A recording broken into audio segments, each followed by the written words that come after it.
Okay, since I'm basing this build off of the WW1 French nail, which to those of you who don't know, during the beginning of World War I, most of the governments it didn't issue like any sort of like hand-to-hand combat weapons, and it turned out in the trenches they were kind of handy.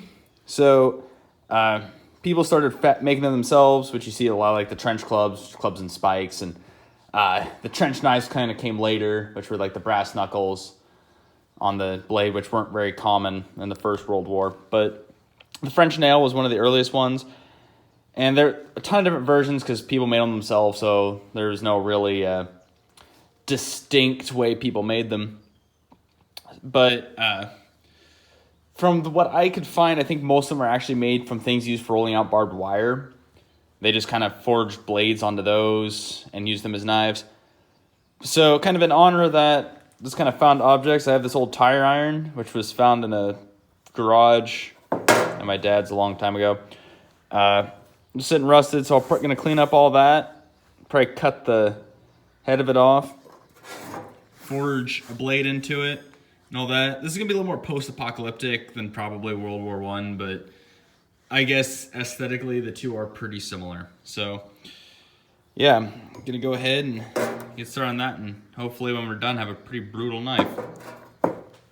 Okay, now that I have most of the rust and the little scraps of paint was on it cleaned off, and I got the head cut off, I'm going to kind of explain what I'm going to do.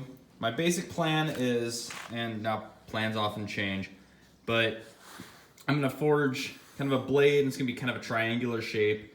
A lot of them had more of like a dagger blade, but I think since it's a World War I build, and just the thing, it'd be almost a shame not to make it, you know, that triangular dagger blade. But then this, I'm gonna probably forge this a little flatter. I'm gonna forge this around to where you have your guard. And if I have enough, I don't know what I'm gonna do yet, but I might actually have it come around again, and then have a little more handle. I might not do that though. I don't know yet. Again, if you've ever done a lot of like working with just random material like this, plans don't always go according to the way you want them to, so you just kind of have to roll with them half the time. But then what I'm going to do is I'm going to drill holes in it and then put bolts in it, so you kind of have like a punching thing with bolts, you know, give it more of an apocalyptic look as opposed to just something you threw together in the field to, you know, fight someone who wants to kill you in a trench, which I guess in a post-apocalyptic situation that might not be far from the truth. But anyway, so yeah, I'm gonna throw my GoPro camera on, fire up the forge, and get started.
forged. I'm gonna put this in the vise and grind this. I kind of do more of a triangle. I kind of started, but it's extremely hard to try and forge a triangle because whenever you hit on one side, it kind of does the same to the other side on account of physics, I guess. I don't know. But that's what happens. So you can kind of get a little start, but as you see, it's not a very good triangle. So I'll just grind most of the shape. Got the guard made. The video you see isn't the final thing of me doing it because I had to undo it and redo it several times to get it to fit properly. Happens a lot, especially when you're trying to forge a handle like this, because you can't really hold it to figure out how it feels while it's, 1500 degrees, because you will, destroy your hand. So if everything's a good idea, I wouldn't recommend it. But yeah, so I'm gonna have to grind that, and I don't know if I'll do this yet, but I plan on drilling some holes in the guard here to put bolts through, so you kind of have some spikes to give it a good, punch. Give it more of a post-apocalyptic look. So yeah, I'm gonna go grab the grinder and put it in the vise and get started.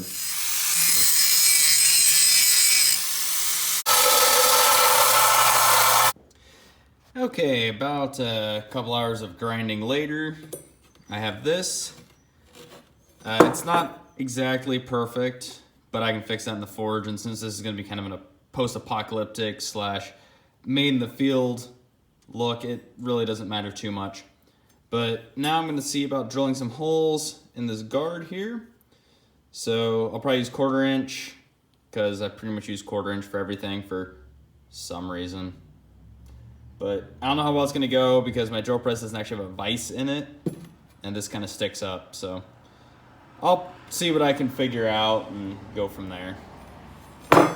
Okay, so after getting 1 hole drilled, 1 almost drilled, 2 not very far, and 1 broken drill bit, I think I'm going to go ahead and just weld the spikes on.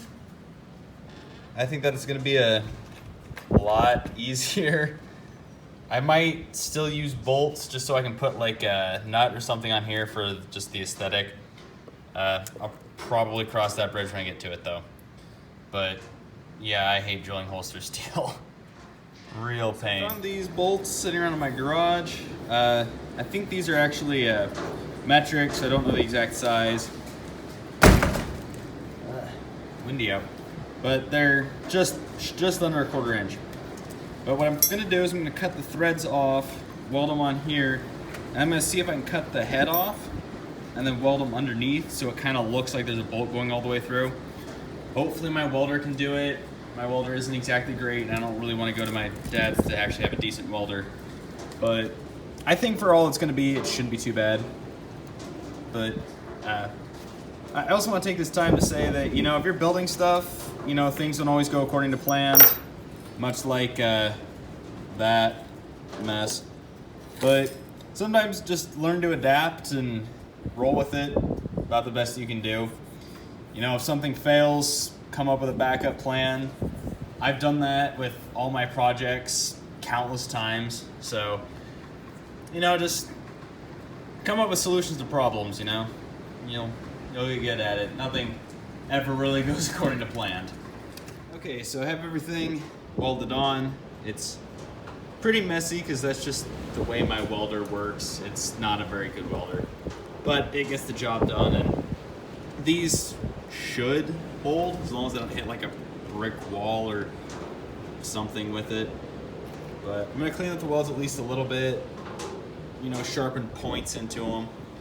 I actually don't know if I'm gonna put the bolts on or not, just because it kind of looks interesting with them being welded. But I'm gonna clean it up and kind of see what it looks like there. But yeah, looking pretty brutal. Okay, so I have those welded on. It's, as I said, pretty messy. I sharpened the points so it kind of has a little more brutal punch to it, I guess. But yeah, as I said, the bolts kind of just barely clear my knuckles, which is why I had to reshape it, as I mentioned before, because my hand fit in perfectly, but if I were to punch them, those bolts would be digging right into my knuckles, and that would be painful. So now I'm going to go to my forge. I'm going to twist the blade So it kind of has that more modern kind of spiral dagger look that you always see. And then I'm going to normalize, heat treat, and temper it. And then I'm pretty sure to clean it up and then give this probably a leather wrapped handle. I did that with a mace that I just finished like this morning.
There we go.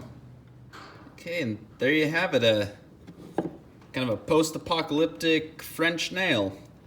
Definitely looks like something that would be made by some mentally or emotionally unstable blacksmith in a trench, or I don't know, some sort of post-apocalyptic future, event, which I guess, these times isn't exactly far from the truth, especially the, blacksmith part. So, thanks for watching. I hope you enjoyed, and, hope to see you in my next video or something or other, whatever it is people say here.